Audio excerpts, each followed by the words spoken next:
Buenas tardes. Bueno, pues hoy voy a hablaros sobre el primer encuentro con el Señor. La verdad es que todos recibimos el don de la fe en el sacramento del bautismo, pero somos conscientes de que estamos en el camino de la fe a partir del primer encuentro. El primer encuentro requiere, como nos explicaba hoy Charlie en la homilía, de nuestro sí. Aquel rico decía que mandara a un difunto a su casa, ni siquiera, aunque se resucite un muerto, quien no quiere aceptar al Señor no lo hace.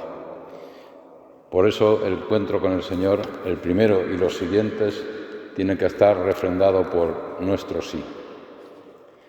Os voy a contar dos historias ciertas que espero que os sirvan. La primera historia es de un hombre que nació en Madrid en febrero de 1921. Era el menor de 5 hermanos, en una familia humilde del barrio de Tetuán. Esta familia era atea. Cuando estalló la guerra, nuestro hombre era un adolescente, como la mayoría de los adolescentes, inquieto y revolucionario, y dedicó el tiempo de la guerra a perseguir a los cristianos y agredir a las iglesias. Terminada la guerra, no se daba por vencido y continuó sus actividades anticlericales, lo que le llevó a ser retenido, juzgado y encarcelado. Pasó algo más de 6 años en distintas cárceles. Cuando cumplió su pena y salió de prisión, conoció a María.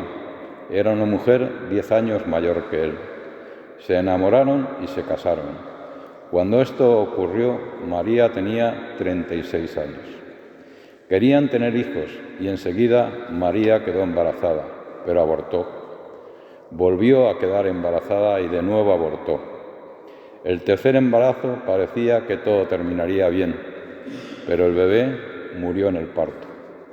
Empezaron a temer que no tendrían hijos, porque María estaba ya próxima a los 40 años y en aquellos tiempos era una edad avanzada para tener hijos. Pero de nuevo quedó encinta y por fin les nació un hijo. Todo era felicidad, que no duró demasiado. A los 6 meses el niño tenía pulmonía doble y se estaba muriendo. Los médicos no podían hacer nada para salvarle y esperaban su muerte. La pareja estaba, como es natural, en un estado de desesperación. El niño se moría y no podían hacer nada. Un vecino de la pareja le dijo a nuestro hombre: ¿por qué no rezas? ¿Qué tienes que perder? No sé rezar, le contestó, pero en su desesperación decidió acudir a una iglesia. Era noche avanzada y pensó en ir a la iglesia del Hospital del Niño Jesús. Había otras iglesias más cercanas a su casa, pero fue a esta donde pensó ir, tal vez porque pertenecía a un hospital y en su ignorancia unía el hospital con curación. Lo cierto es que cuando llegó a la iglesia elegida era más tarde de las 12 de la noche y estaba cerrada. Imagino a ese hombre desesperado, llorando, en la puerta de la iglesia cerrada y sin saber rezar. Estando en esta situación, solo Dios sabe por qué, un sacerdote le vio. Se acercó y le preguntó qué le pasaba. Aquel hombre, entre sollozos, le contó su drama y terminó diciéndole: aquí estoy y no sé rezar. El sacerdote le consoló y le dijo: dices que no sabes rezar, pero tú hoy has rezado más que yo. Vuelve a tu casa. Regresó a su casa caminando porque el transporte público no funcionaba a esas horas. Tardó en llegar, ya que había algunos kilómetros de distancia entre la iglesia y su casa. Al llegar, su mujer estaba sentada con el niño en brazos. Y nuestro hombre no le pudo contar lo ocurrido a María, porque ella no le dejó hablar. No entendía por qué. Pero el niño respiraba bien, no tenía fiebre, no comprendía qué pasaba, pero estaba curado. Aquel hombre enseguida comprendió lo que le pasaba. El Señor le había escuchado. Su vida cambió.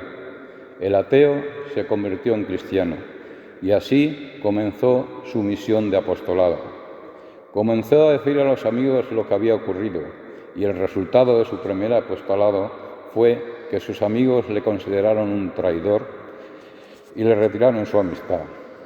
Todo su entorno era hostil, pero siguió confesando lo que había pasado, aunque su apostolado iba derribando todo en su entorno. Se estaba quedando solo, pero no podía parar. Sin sus viejos amigos y sin conocer a nadie en la iglesia, él seguía contando su historia a todo el que le quisiera escuchar. El Señor le dio 2 hijos más y, como una familia cristiana, educó a sus hijos en un colegio católico. Y nunca dejó de hacer apostolado, se integró en la iglesia y colaboró en cuanto pudo. Sus hijos fueron creciendo en un entorno cristiano. Él daba ejemplo con su vida y siempre estaba dispuesto a contar aquella historia que cambió su vida. Pero sus hijos no siguieron sus pasos. Fijaros, a pesar de todo el apostolado que este hombre hizo, no daba resultados aparentes, pero nunca dejó de hacer apostolado con su vida y sus palabras, y murió sin ver el fruto de su apostolado en su familia. Esta historia la conozco bien. El hombre de la historia era mi padre. Después de algunos años de la muerte de mi padre, sentí el deseo de conocer la verdad de la vida desde la fe. Y como si no hubiera tenido bastante con el ejemplo de mi padre, pues me puse a indagar en distintas iglesias, acompañado de Mari, mi mujer, que está aquí. Estuvimos en reuniones con los testigos de Jehová, estuvimos con los apóstoles, con los evangélicos, incluso haciendo unos viajes a Marruecos con unos amigos. Conseguí comprar un Corán en cristiano y lo estuve profundizando.